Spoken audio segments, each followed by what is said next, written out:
Hello.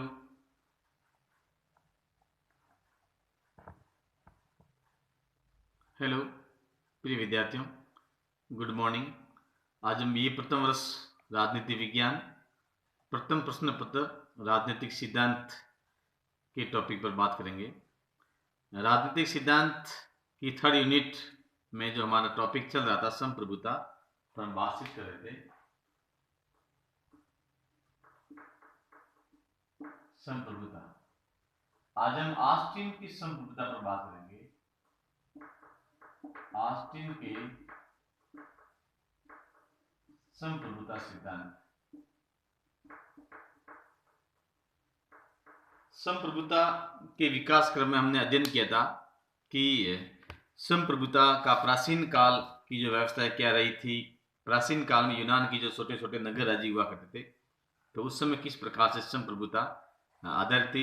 उसके बाद में फिर धीरे धीरे जो मध्यकाल के प्रवेश करते हैं, तो मध्यकाल में चर्च और धर्म तथा राज्य की प्रधानता हुआ करती थी। तो उस समय धर्म के द्वारा जो नीतियां या कानून बनाए जाते थे, वो एक राज्य पर हावी हुआ करते थे।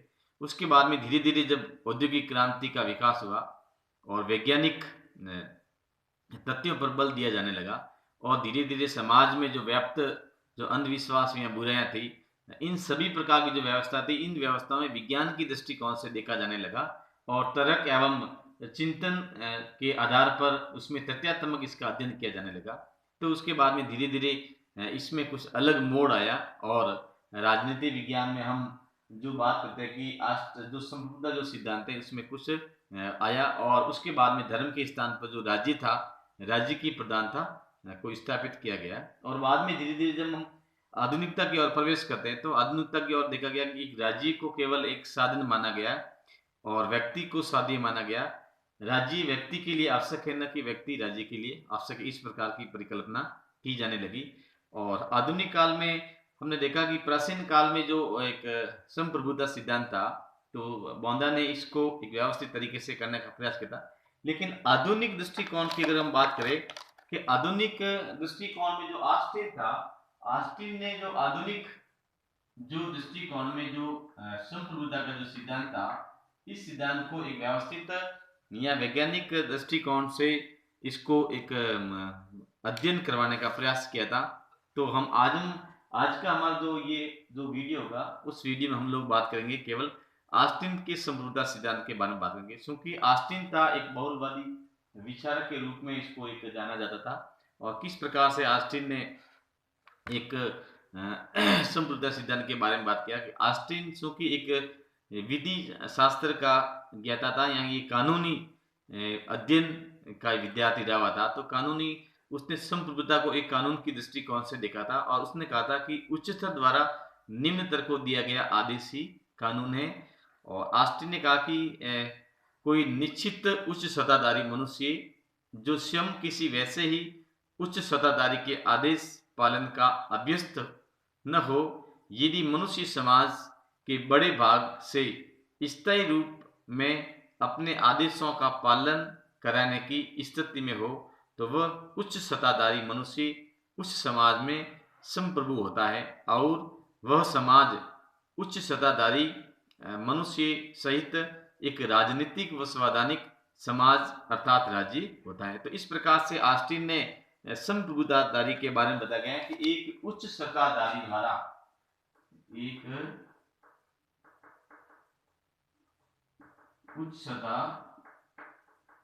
द्वारा जो निम्न सत्ताधारी होता है, उनको आदेश दिया जाता है, और उनके आदेशों का पालन जो करना पड़ता है, वो पालन अनिवार्य रूप से किया जा सकता है। तो ऑस्टिन महोदय इस प्रकार से अपने संप्रभुताधारी के बारे में कहता है कि एक उच्च सत्ताधारी जो व्यक्ति होता है, और वो व्यक्ति अपने अधीनस्थ या निम्न जो व्यक्ति होते हैं, उनको एक आदेश देने का प्रयास करता है, और उसके आदेश की कोई भी अवहेलना नहीं करता है, और आदेश की अवहेलना करने पर संबंधित व्यक्ति जो दंड का भागीदारी माना जाता है। इस प्रकार से वो बात करता है ऑस्टिन। आज हम ऑस्टिन के कुछ जो संप्रभुता जो सिद्धांत है, इस सिद्धांत की कुछ विशेषताओं के बारे में भी बातचीत करेंगे कि ऑस्टिन महोदय ने कौन कौन सी विशेषताओं के बारे में बात की है।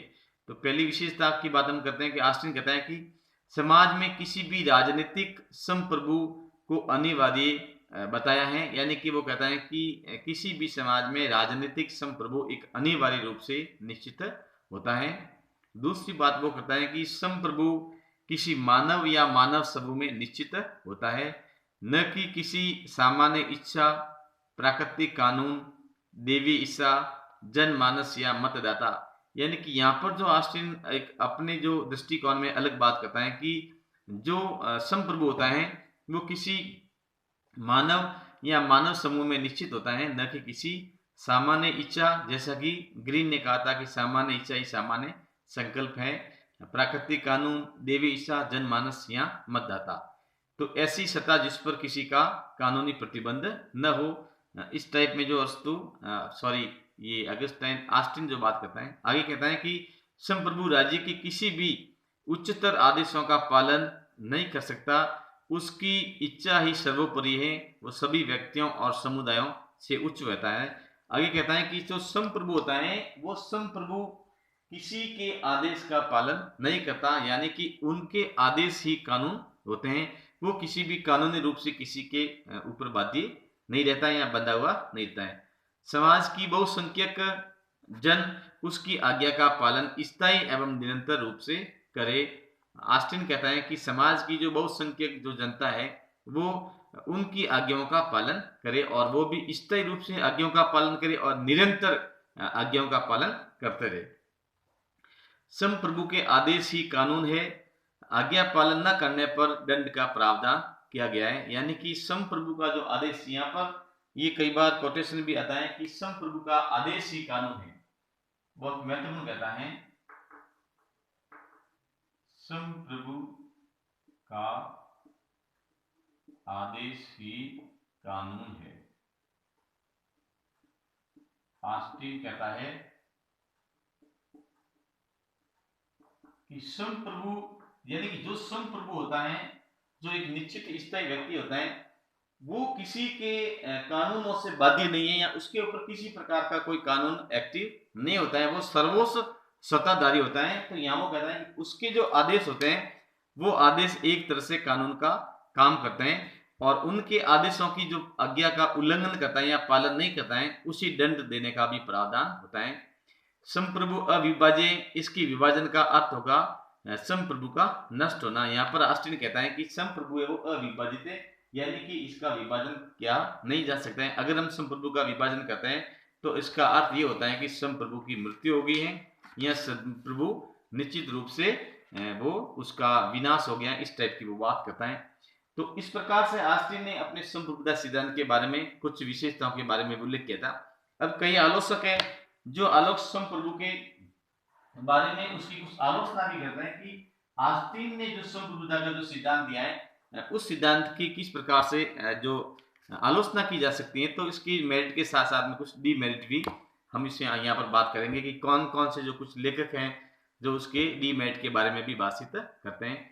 ऑस्टिन, चूंकि ऑस्टिन एक वकील था, यानी कि पेशे से वो एक वकील था, विधि का व्याख्या ज्ञाता था, इसलिए उसका जो दृष्टिकोण है वो वैधानिक एवं कानूनी दृष्टिकोण पर आधारित होता है, और इसलिए उसकी जो आलोचना करने वाले कुछ लेखक हैं जिसका मैं नाम बता रहा हूँ, जैसे sir Henry Maine, Bryce, A.R. Lord, ब्लेंसली और जेम्स स्टीफन, ये जो विचारक हैं जिन्होंने ऑस्टिन की विचारों संप्रभुता विचारों की आलोचना की है। आलोचकों का विचार है कि समाज में ऑस्टिन की निश्चित जनश्रेष्ठ की खोज करना कठिन है। यानी कि ऑस्टिन कहता है कि समाज में जो एक निश्चित जो जन होता है, निश्चित जनश्रेष्ठ होता है, उसमें संप्रभुता निवास करती है, लेकिन आलोचक कहता है कि ऐसा उसकी खोज करना संभव नहीं है, क्योंकि प्राचीन काल या मध्य काल में हम धर्म और सच के बारे में देखते हैं तो उसमें तो हम देखते हैं कि एक तरफ से तो धर्म के द्वारा जो पोप के द्वारा जो कानून बनाए जाते थे उसकी सर्वोच्चता सिद्ध होती थी, एक तरफ से शासक के द्वारा जो आदेश जारी किए जाते थे, एक तरफ से राज्य के द्वारा जो कानून जारी किए जाते। तो इस प्रकार से ऐसी स्थिति में आलोचक कहते हैं कि हम उसका पता नहीं लगा सकते कि वास्तव में जो संप्रभु है उसका निवास कहाँ है, क्योंकि कुछ मामलों में तो धर्म की जो विधान है वो श्रेष्ठ माना जाता है, कुछ मामलों में शासक का विधान श्रेष्ठ माना जाता है, कुछ मामलों में राज्यों का या सम्राट का विधान श्रेष्ठ माना जाता है। तो ऐसी स्थिति में एक निश्चित संप्रभु कहाँ होगा उसकी खोज करना संभव नहीं है। यहाँ सामंतवादी व्यवस्था की बात कर सकते हैं, यहाँ आधुनिक राज्यों में जो कानूनी संप्रभु है उसके बारे में कह सकते हैं। तो इस प्रकार से कौटिल्य जैसे विद्वानों ने भी धर्म औचित्य या न्याय को पारस्परिक व्यवहारों की शर्तों, पारस्परिक नियम, प्रथा तथा राज्य के आदेश इत्यादि के कानून स्रोत बताया गया। तो इस प्रकार से वो कहते हैं। आगे इसकी जो आलोचना की जाती है उसमें कहा जाता है कि शक्ति को अत्यधिक महत्व देना प्राकृतिक नियम के विरुद्ध है, क्योंकि ऑस्टिन ने सबसे ज्यादा शक्ति को महत्व दिया। उन्होंने कहा कि संप्रभु का आदेश ही कानून है। तो ऐसी स्थिति में आलोचक कहते हैं कि हम शक्ति को महत्व देंगे, इसका अर्थ हो गया कि हम प्राकृतिक कानूनों या प्राकृतिक जो नियम है इसका खंडन करते हैं। क्योंकि ऐसा होता नहीं, क्योंकि जितने भी जो विधान बने हुए समस्त प्रकार के देशों के जो विधान है या कानून है वो प्राकृतिक नियमों या प्राकृतिक कानूनों के आधार पर उसकी व्याख्या की गई है कि प्रकृति के अनुसार वो जस्टिफाई है, यानी नेचुरल जस्टिस है या नहीं है। तो इसके आधार को मानकर जिस इस प्रकार से जब इसकी व्याख्या करते हैं तो आलोचक कहते हैं कि प्राकृतिक नियमों के विरुद्ध नहीं होना चाहिए, क्योंकि ऑस्टिन का जो सिद्धांत है वो ऑस्टिन का सिद्धांत एक संप्रभु की आज्ञा को कानून मानता है। तो कई बार जो संप्रभु होता है वो प्राकृतिक नियमों के विरुद्ध जाकर कई बार जनता को आदेश दे देता है। तो ऐसी स्थिति में हम नहीं कह सकते कि उनकी जो बात है वो बिल्कुल ही सही ठहराई जा सकती है। तो ऐसी स्थिति में जो हंसा जो मौर्य था, हंसा ने कहा कि इस टाइप की जो ऑस्टिन की जो नीति है उसके अनुसार ऐसा लगता है कि ऑस्टिन का जो दर्शन है वो हवलदारी की गंध, इसमें हवलदारी की गंध पाई जाती है, यानी हियरार्की इसमें नजर आती है। उसके बाद आगे आलोचक कहते हैं कि आधुनिक लोकतांत्रिक राज्यों पर लागू नहीं होता, क्योंकि आजकल जो आधुनिक लोक राज्य हैं, लोकतांत्रिक जो राज्य हैं, तो उसमें एक संप्रभु वो निश्चित व्यक्ति में होना संभव नहीं है, क्योंकि लोकतंत्र में ये इसके विपरीत है। क्योंकि लोकतंत्र में जनता की जो इच्छा होती है वही सर्वोच्च होती है, जनता की इच्छा को नेग्लेक्ट नहीं कर सकते हैं। आगे कहते हैं, आलोचक कहते हैं कि संप्रभु अविभाजित नहीं है, लेकिन व्यवहारिक दृष्टिकोण से ये विभाजित है। क्योंकि वो कहता है कि ऑस्टिन कहता है कि संप्रभु का विभाजन संभव नहीं है, लेकिन कहता है कि सैद्धांतिक दृष्टिकोण से हम कह सकते हैं कि संप्रभु का विभाजन संभव नहीं है, लेकिन अगर हम प्रैक्टिकली या व्यवहारिक रूप से देखें तो ऐसा लगता है कि संप्रभु का विभाजन है। क्योंकि हम संघात्मक शासन व्यवस्था में अगर राज्यों की स्थिति देखते हैं तो उसमें हम देखते हैं कि कानून बनाने वाली बॉडी अलग है, कानून को लागू करने वाली अलग है, और कानून की समीक्षा करने वाली बॉडी अलग है। तो इसका मतलब जिस संस्था के पास में जो कार्य या दायित्व दिया गया है तो उस मामले में तो वो अपने आप में संप्रभु रहेगी। जैसे जो कानून बनाने वाली संस्था है, तो ऐसी स्थिति में कानून बनाने वाली जो संस्था होगी वो अपने क्षेत्र में सर्वोच्च रहेगी, कानून को लागू करने वाला अलग भाग होगा, और अगर उसमें कुछ व्याख्या उसकी करनी है तो ये न्यायपालिका का काम होगा। तो इस प्रकार से वो कहते हैं कि हमें कई जगह पे ऐसे देखने को मिलता है कि संप्रभु है उसका अलग अलग जगह पे उसका विभाजन या शक्तियों का विभाजन भी देखने को मिलता है। तो इस आधार पर भी आलोचक आलोचना करते हैं कि इसका विभाजन संभव नहीं है, इसकी आलोचना करते हैं। आगे कहते हैं कि संप्रभुता असीमित नहीं है, अर्थात निरंकुश है, जिसको आधुनिक समाज स्वीकार नहीं करता। यानी कि संप्रभुता के पास में अनलिमिटेड अगर पावर होगा, ये निरंकुश होगी, तो ऐसी स्थिति में जो लोकतांत्रिक जो सरकार है वो इस प्रकार की व्यवस्था को लागू नहीं करते। क्योंकि लोकतांत्रिक शासन व्यवस्था में अगर कोई भी सरकार निरंकुश होगी तो इसका मतलब वो जनता के हितों की ओर ध्यान नहीं देने की, जन कल्याणकारी जो मुद्दे होंगे या उनको और ध्यान नहीं दिया जाएगा। तो इस प्रकार से इसकी भी आलोचना की जा सकती है। उसके बाद में अंतरराष्ट्रीयता के अनुरूप नहीं है, क्योंकि वर्तमान में संपूर्ण विश्व एक बाजार एवं समाज का रूप धारण कर लिया है। तो ऐसी स्थिति में हम इसको ये नहीं कह सकते कि अंतरराष्ट्रीय रूप में एक राष्ट्र की जो संप्रभुता होती है वो केवल उसी तक सीमित होती है। क्योंकि आज ग्लोबलाइजेशन है, तो ग्लोबलाइजेशन में आज पूरी दुनिया एक बाजार के रूप में एक देश का व्यापार दूसरे देश के साथ में होता है। तो उस देश की जो व्यापार की जो शर्तें होगी, नियम होगी, वो तो मानना ही पड़ेगा। अगर ऐसी स्थिति में अगर नहीं मानते हैं तो इसका मतलब हम केवल एक देश की परिधि तक ही सीमित रह सकते हैं। तो इस प्रकार से अंतरराष्ट्रीय स्तर पर भी ऑस्टिन की जो विचार है इसकी आलोचना की जा सकती है। तो इस प्रकार से आपके जो इस यूनिट में ये संप्रभुता का जो टॉपिक था, ये टॉपिक आज के आप कंप्लीट पूरा हो गया, और बहुत ही इंपॉर्टेंट टॉपिक है, राजनीतिक सिद्धांत का एक टॉपिक है। ये टॉपिक न केवल यहाँ तक, अगर आप में से कुछ विद्यार्थी पॉलिटिकल साइंस में पीजी करना चाहोगे तो वहां पर भी आपको ये राजनीतिक जो आधुनिक राजनीतिक सिद्धांत होगा उसमें इसके बारे में आप लोग पढ़ोगे। एग्जाम की दृष्टिकोण से भी टॉपिक महत्वपूर्ण है। तो विद्यार्थी ध्यान दें। धन्यवाद।